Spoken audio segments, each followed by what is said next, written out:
A reading from the book of the prophet Isaiah. For Zion's sake, I will not be silent. For Jerusalem's sake, I will not be quiet, until her vindication shines forth like the dawn, and her victory like a burning torch. Nations shall behold your vindication, and all the kings your glory. You shall be called by a new name, pronounced by the mouth of the Lord. You shall be a glorious crown in the hand of the Lord, a royal diadem held by your God. No more shall people call you forsaken, or your land desolate, but you shall be called my delight, and your land espoused. For the Lord delights in you and makes your land his spouse. As a young man marries a virgin, your builder shall marry you. And as a bridegroom rejoices in his bride, so shall your God rejoice in you. The word of the Lord.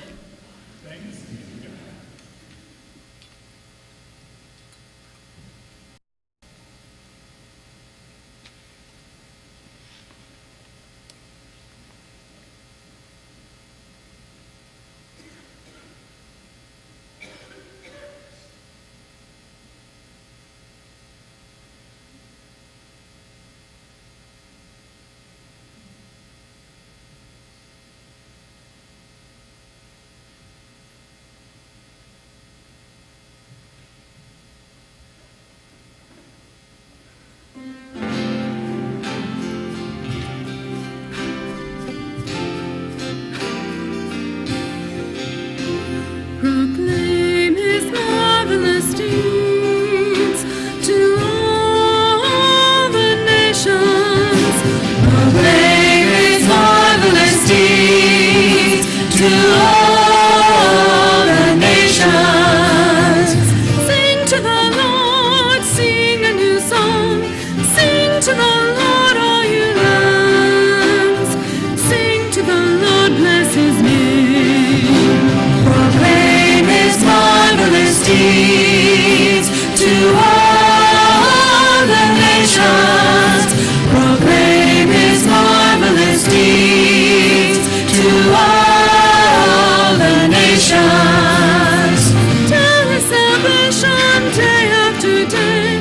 Tell his glory among all the lands. Among all people his wondrous deeds. Proclaim his marvelous deeds to all the nations.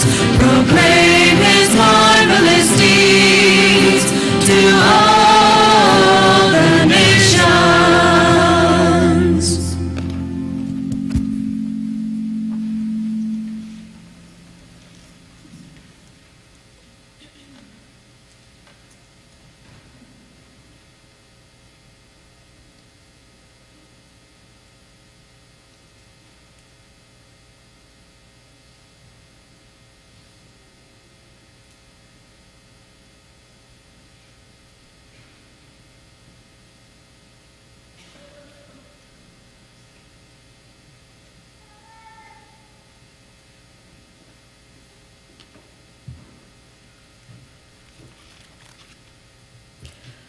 A reading from the first letter of St. Paul to the Corinthians.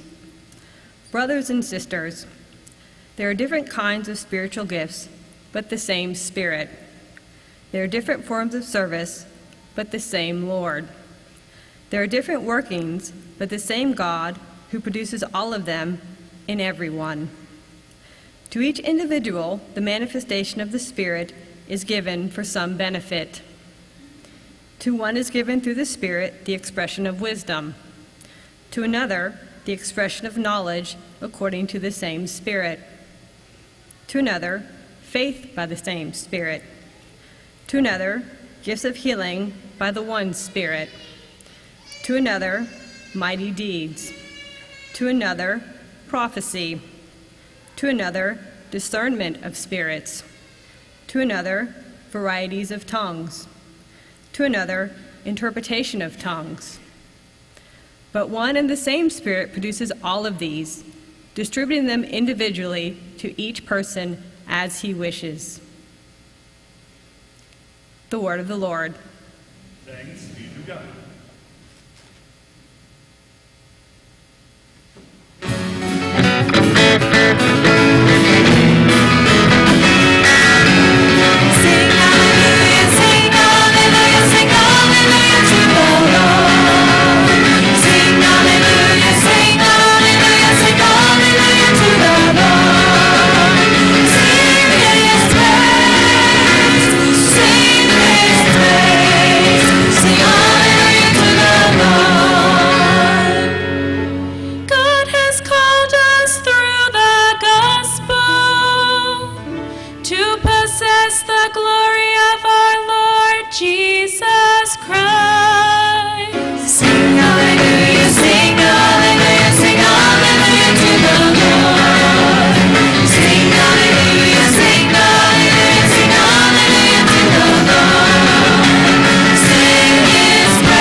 A reading from the Holy Gospel according to John. There was a wedding at Cana in Galilee, and the mother of Jesus was there. Jesus and his disciples were also invited to the wedding. When the wine ran short, the mother of Jesus said to him, "They have no wine." And Jesus said to her, "Woman, how does your concern affect me? My hour has not yet come." His mother said to the servers, "Do whatever he tells you." Now there were 6 stone water jars there for Jewish ceremonial washings, each holding 20 to 30 gallons. Jesus told them, "Fill the jars with water." So they filled them to the brim. Then he told them, "Draw some out and take it to the head waiter." So they took it. And when the head waiter tasted the water that had become wine without knowing where it came from, although the servers who had drawn the water knew, the head waiter called the bridegroom and said to him, "Everyone serves good wine first, and then when people have drunk freely, an inferior one. But you have kept the good wine until now." Jesus did this as the beginning of his signs at Cana in Galilee, and so revealed his glory, and his disciples began to believe in him. The Gospel of the Lord.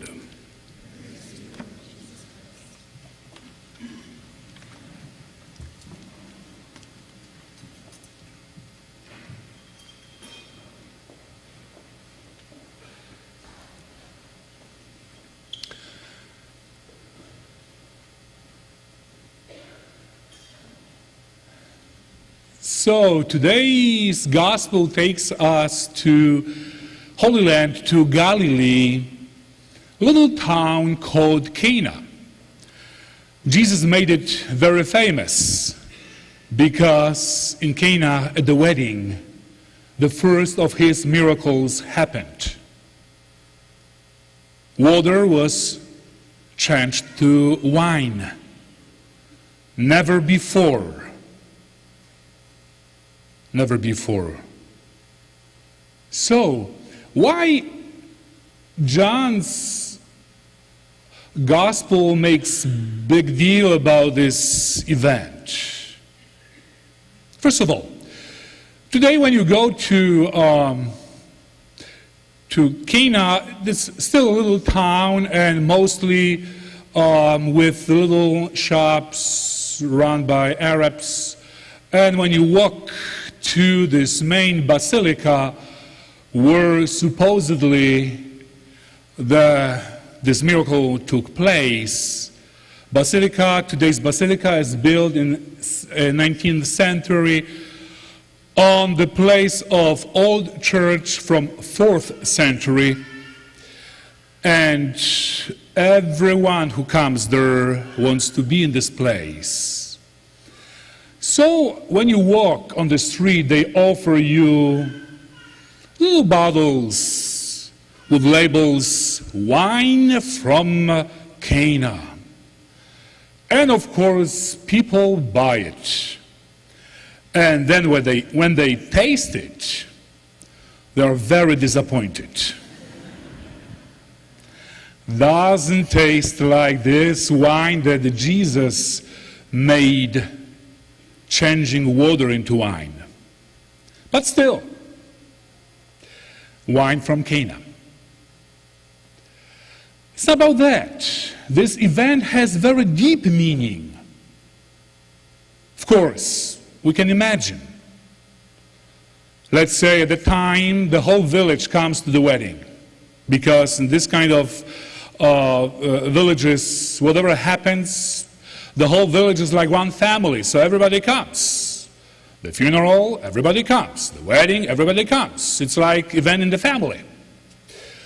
But everyone wants to be very special. and not to be ashamed that something went wrong, like we are out of wine at some point. The brother would say, what? What kind of reception is this? How to have a good time without wine? So, mother of Jesus notices that and discreetly tells him, they have no wine, just so you know. John didn't write it. And the response of Jesus was very typical. If every mom here present asks your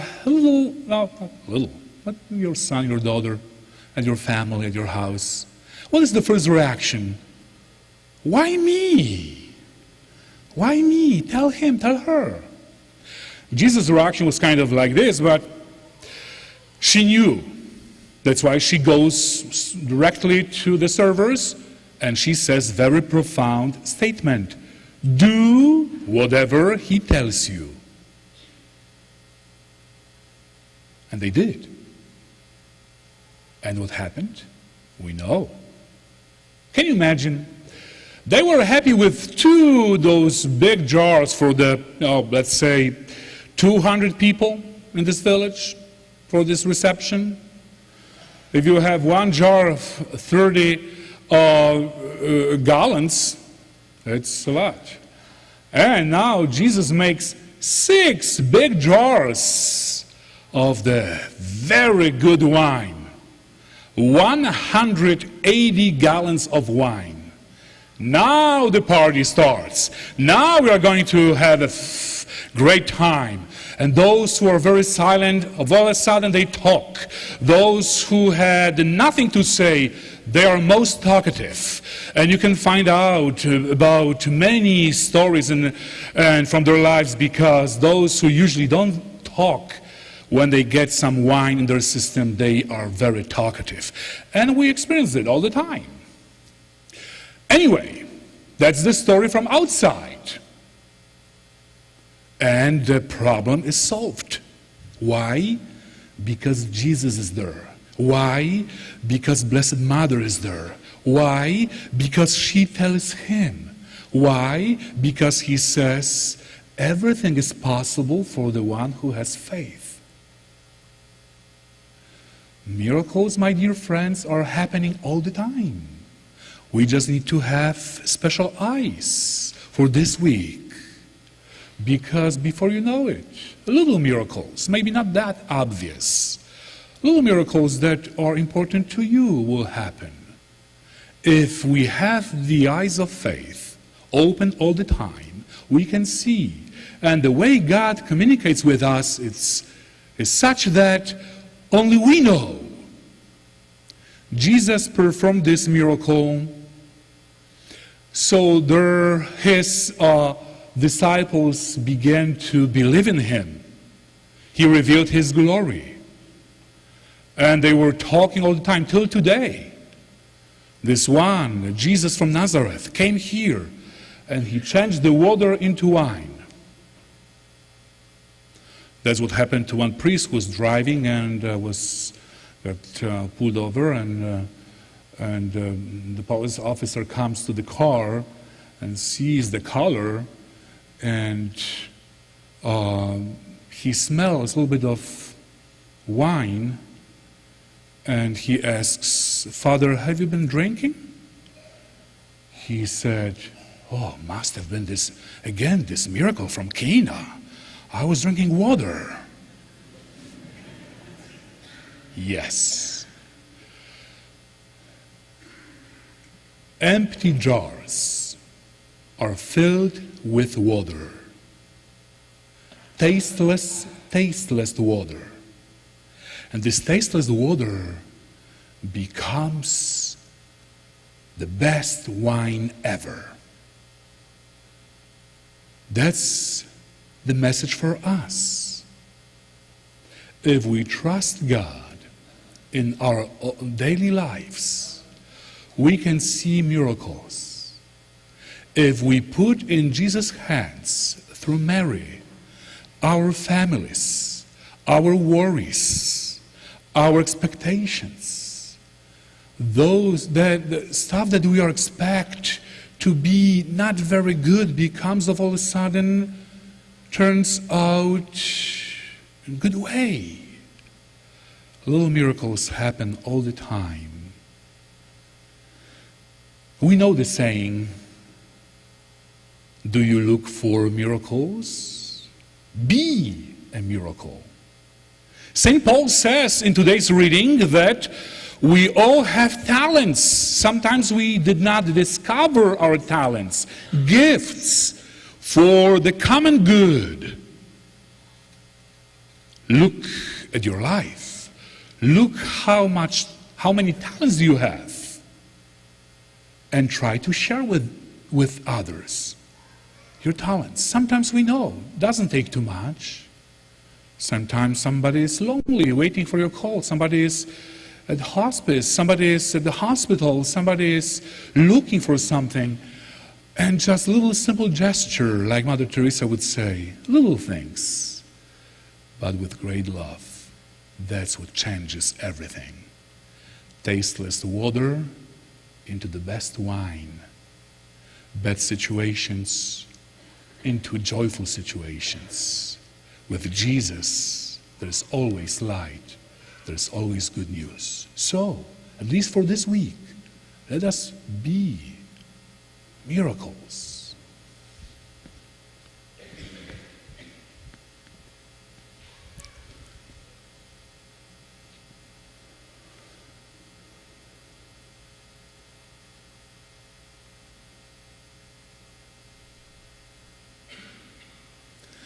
Now please stand as we profess our faith.